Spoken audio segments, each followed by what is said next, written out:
Assalamualaikum warahmatullahi wabarakatuh. Kami dari kelompok 2 akan mempresentasikan hasil diskusi kami mengenai ketidakadilan gender dalam pembangunan pertanian studi padang politik perempuan anggota legislatif di Kabupaten Kudus. Dengan saya sendiri Mahmuda Safira dan rekan saya Sari Febrianti, Suatun Hasanah, Pramudia Gunawan, dan Nurbaiti Zahra.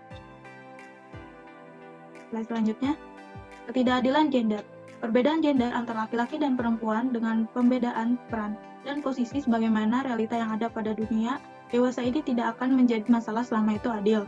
Namun dalam kenyataannya yang ada perbedaan peran tersebut membatasi gerak keduanya sehingga melahirkan ketidakadilan, terlebih kepada perempuan, di mana dalam realitanya banyak sekali menyaksikan kejadian-kejadian yang merujuk pada ketidakadilan terhadap perempuan, yang mana seorang anak perempuan diasumsikan tidak perlu sekolah tinggi, tidak perlu pendidikan lanjut karena pada ujungnya hanya berkutat pada pekerjaan domestik saja.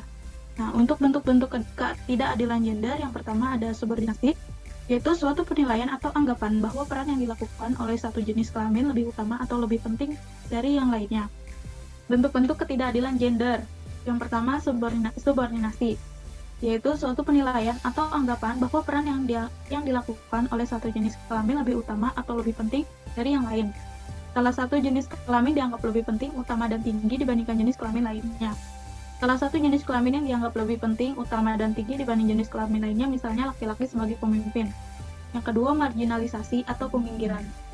Artinya suatu proses peminggiran atau menggeserkan kepikiran, di mana para perempuan biasanya diarahkan itu untuk menjadi guru, perawat, sekretaris. Ironisnya, pekerjaan-pekerjaan tersebut dinilai lebih rendah dibandingkan dengan pekerjaan lain yang bersifat maskulin. Selanjutnya ada beban ganda. Beban ganda artinya pekerjaan yang diterima salah satu jenis kelamin lebih banyak dibandingkan jenis kelamin lainnya. Misalnya saja perempuan yang sudah bekerja, dia di rumah tetap melakukan pekerjaan rumahnya. Nah, sedangkan laki-laki biasanya hanya bekerja untuk mencari uang saja dan di rumah tidak melakukan pekerjaan rumah. Maka dari itu beban ganda tersebut dibebankan kepada perempuan. Selanjutnya stereotype, yaitu pemberian label atau cap yang dikenakan kepada seorang atau kelompok yang didasarkan pada suatu anggapan yang salah atau sesat. Dan selanjutnya ada kekerasan, yaitu bentuk perilaku baik verbal maupun non-verbal yang dilakukan seseorang atau kelompok orang sehingga menyebabkan efek negatif baik itu secara fisik, emosional, dan psikologis terhadap orang yang menjadi sasarannya. Next. Contoh kasus perempuan dalam pembangunan pertanian di Kudus. Dinas Pertanian, Perikanan, dan Kehutanan Kabupaten Kudus adalah unsur pelaksana pemerintah kabupaten di bidang pertanian yang dipimpin oleh seorang kepala dinas dan mempunyai tugas pokok dari melaksanakan desentralisasi di bidang pertanian. Pegawai di lingkungan dinas pertanian terbagi menjadi pegawai yang mempunyai jabatan fungsional dan struktural. Jabatan fungsional diberikan pada penyuluh pertanian lapangan atau PPL untuk mendaftar menjadi pegawai. Laki-laki maupun perempuan yang mempunyai kesempatan yang sama, tidak ada diskriminasi. Yang penting mampu dan lolos seleksi. Untuk materi selanjutnya akan dijelaskan oleh rekan saya.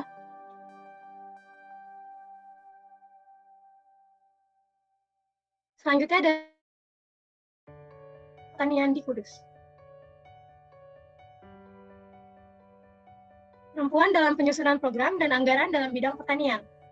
Dalam pembangunan di bidang pertanian, Dinas Pertanian membantu menyiapkan penata kelembagaan, akses bimbingan dan alih teknologi, akses permodalan, serta akses promosi dan pemasaran.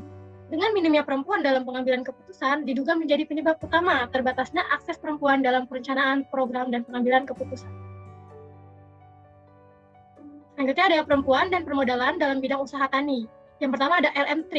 LM3 merupakan dana hibah modal usaha tani yang berasal dari Departemen Pertanian. Ditunjukkan bagi kelompok masyarakat di luar pertanian, seperti pondok pesantren dan yayasan-yayasan sosial kemasyarakatan. Selanjutnya, nomor 2 ada modal usaha bagi petani kecil yang dikucurkan oleh pemerintah pusat. Petani kecil yang dimaksud di sini adalah yang menghasilkan setara beras 320 kilo per tahun per kapita.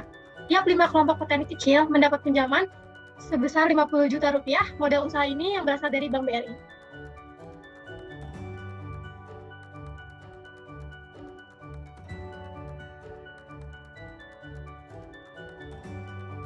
Nah, selanjutnya ada perempuan dan ahli teknologi. Banyak program-program pemberdayaan masyarakat yang terdapat pada Dinas Pertanian, seperti sekolah lapang iklim atau sekolah lapang pemberantasan hama penyakit tanaman. Namun dalam pelaksanaan program tersebut, pesertanya lebih banyak petani laki-laki. Petani perempuan yang ikut serta kebanyakan adalah janda yang sumber perekonomiannya berasal dari pertanian. Dan berikutnya ada pula perempuan sebagai pelaku usaha petani. Pada tanaman padi, sawah, perempuan bekerja sebagai penanam bibit padi, menyiangi gulma, menjemur padi. Pada pertanaman singkong, perempuan menanam bibit, memberi bubuk, menyiangi gulma, dan menggendong hasil dari kebun ke truk pengangkut. Lalu pada pertanaman kacang hijau, perempuan petani bekerja sebagai penjemur, mengguliti dan membuang selaput atau kotoran pada kacang hijau sampai siap dijual. Pada bawang merah, perempuan mengerjakan penanaman bibit, pemupukan dan pasca panen bawang. Lalu pemasaran hasil pertanian dilaksanakan oleh perempuan berkaitan dengan pemanfaatannya untuk memenuhi seluruh kebutuhan keluarga. Dan selanjutnya ada pula perempuan anggota DPRD Kabupaten Kudus. DPRD Kabupaten Kudus mempunyai 1 orang ketua, 3 orang wakil ketua, dan 41 anggota. Diwakili oleh 6 orang atau sebanyak 13,3%. Masih belum memenuhi kuota 30%. Namun demikian, Ketua DPRD Kudus adalah perempuan. Menurut Mai Syaroh, tahun 2010 mau berwawancara bahwa tipisnya sensitivitas gender perempuan serta belum siapnya perempuan untuk terjun ke dunia politik menjadi sebab menjauhnya perempuan dari dunia politik. Pandangan perempuan sebatas kancah wingking yang mengurusi ranah domestik pun masih kental, padahal perempuan bisa juga mengambil peran ganda. Karena itulah, ia berharap agar perempuan bisa meningkatkan kembali kompetensi dalam berpolitiknya. Selanjutnya akan dijelaskan oleh teman saya. Selanjutnya ada identifikasi kesenjangan gender dalam pembangunan pertanian di Kudus. Gender adalah pembedaan peran kedudukan, tanggung jawab, dan pembagian kerja antar laki-laki dan perempuan yang ditetapkan oleh masyarakat berdasarkan sifat perempuan dan laki-laki yang dianggap pantas menurut norma, adat istiadat, kepercayaan, atau kebiasaan masyarakat.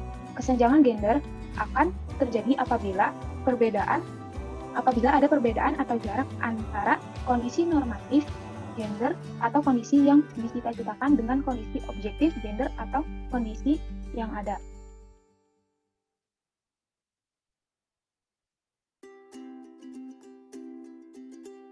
Selanjutnya, ada akses perempuan pada anggaran atau program pemberdayaan petani dan informasi teknologi.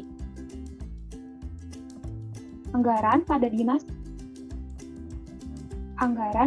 Pertanian Kabupaten Kudus bersumber dari 3 sumber, yakni APBD Kabupaten Kudus, APBD TK1 Provinsi Jawa Tengah, dan APBN dari pusat. Tetapi dalam penyerapan anggaran atau programnya hanya sedikit keterlibatan perempuan di dalamnya, seperti hal-hal berikut. Yang pertama, hanya sedikit petani perempuan yang mengetahui tata cara pengajuan modal usaha tani. Yang kedua, program pemberdayaan perempuan juga tidak pernah lolos seleksi. Yang ketiga, undangan mayoritas diberikan kepada laki-laki dalam penyampaian informasi pakai teknologi. Yang keempat, tidak ada dan atau kabupaten dalam program pemberdayaan perempuan ataupun dalam pengajuan anggaran.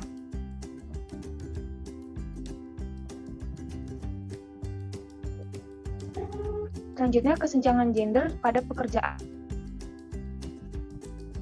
rumah tangga pada masyarakat desa, khususnya petani, semuanya dilakukan oleh perempuan. Laki-laki dianggap sebagai pencari nafkah utama dan sudah bekerja di luar rumah, sehingga tidak perlu mengerjakan pekerjaan rumah tangga. Peran pemenuhan kebutuhan keluarga terbagi rata antara laki-laki dan perempuan, tetapi tanggung jawab domestik tidak terbagi dan menjadi tanggung jawab perempuan. Sebaliknya, bagi masyarakat perkotaan, dalam hal ini, pada perempuan-perempuan yang bekerja di Dinas Pertanian ataupun DPRD, laki-laki dan perempuan sudah membiasakan diri membagi tugas rumah tangga mereka. Selanjutnya akan dibacakan oleh teman saya.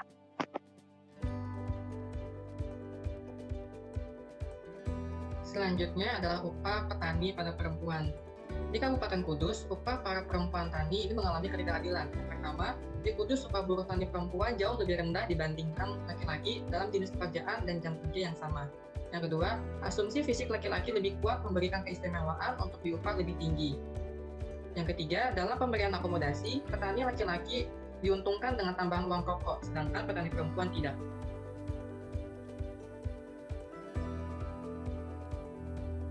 Lalu selanjutnya adalah pandangan perempuan anggota legislatif terhadap kesenjangan gender yang ada di Kabupaten Kudus.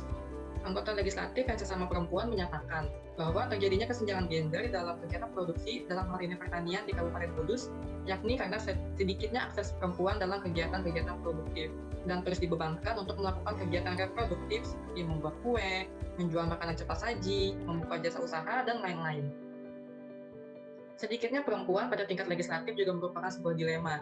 Di satu sisi, jumlah anggota perempuan diharapkan untuk bertambah. Di sisi lain, kemampuan perempuan juga perlu ditambah. Contohnya, dari 100% jumlah anggota yang menjadi anggota legislatif, hanya 10% yang kemampuannya berkualitas. Sisanya yang lain menduduki jabatan tersebut atau DPRD, hanya karena memiliki banyak suara di daerah masing-masing. Lalu, perbandingan kasus ini juga dilihat di perempuan tani di Kelurahan Bonto Langkasa. Di Kelurahan Bonto Langkasa, peranan perempuan tani terlihat dalam meningkatkan ekonomi keluarga.